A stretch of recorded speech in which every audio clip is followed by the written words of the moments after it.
کتاب هستی باب دوم. آرام گرفتن خداوند در روز شنبه.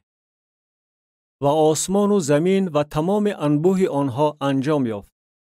و خدا کارهای خود را که کرده بود تا روز هفتم انجام داد و در روز هفتم از همه کارهای خود که کرده بود آرام گرفت.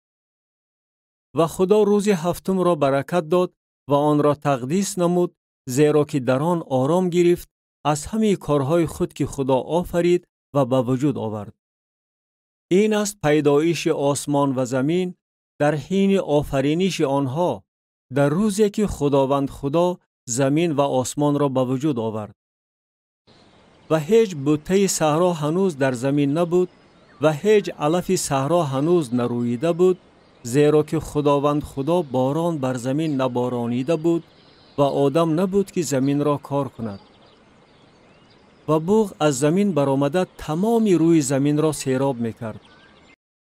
و خداوند خدا آدم را از خاک زمین بسیرشت و به بینی وی روی حیات دمید و آدم جان زنده شد. و خداوند خدا باغ در عدن به طرف مشرق شناند و در آن آدم را که سیرشته بود در آنجا گذاشت.